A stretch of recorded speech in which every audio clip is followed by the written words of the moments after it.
Well, up next in the initiative count is Harbeck. He's the male dwarf fighter. He's a slayer, so he should be capable of doing some good damage. Just going to let you look at his statistics here. He's got a speed of 5, and as we move down to he's wielding a great axe. He has some throwing hammers. He can throw those hammers to attack. And moving down, we have his melee attack, and he's got a ranged basic attack, which is throwing his hammer.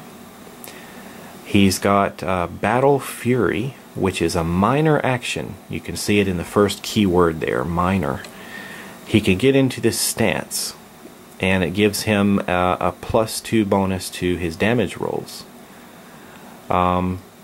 Remember that this will last through the end of the encounter, but as a minor action. All the characters get a minor action, a move action, and an attack action. So he can get into that stance, or he can get into Poised Assault, which is right underneath that.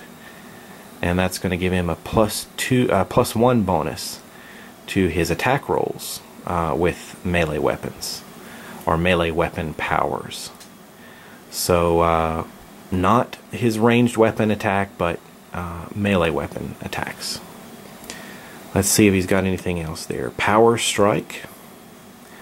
Power Strike is his encounter power. And let's see. He's got a +1 defensive great axe if he takes a total defense action for any reason. I don't think he's anywhere near hurt bad enough to need to do that. But I wanted to show you some of his powers. Remember that this character, as well as all the ones I'm using, can be found on the Wizards of the Coast site. I would like to do something a little different here. I want to give you the chance to tell me what do you think our dwarf should do. Do you think he should go after and attack Goblin number 2?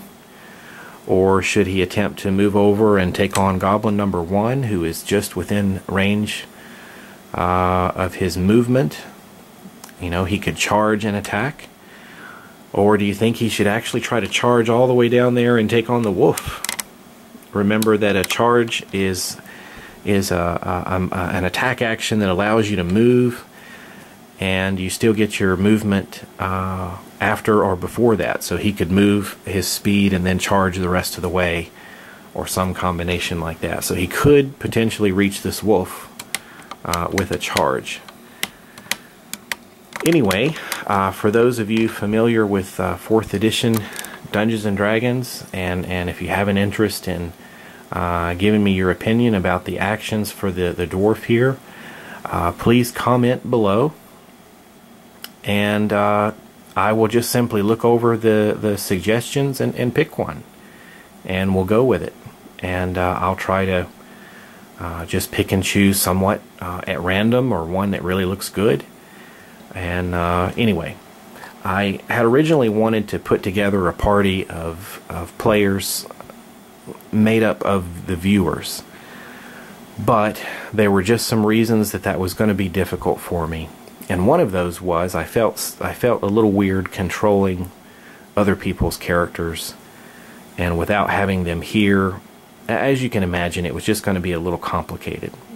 I'm sure it could be worked out in some way, but this is just going to be a little taste of that.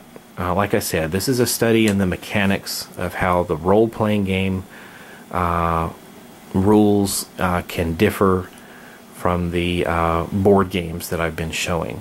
So as you can see, the complexity is higher here.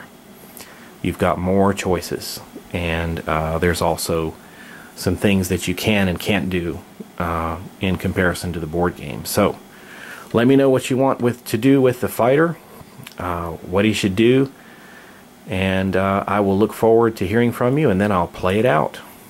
Alright, thanks for joining me. I'll catch you later.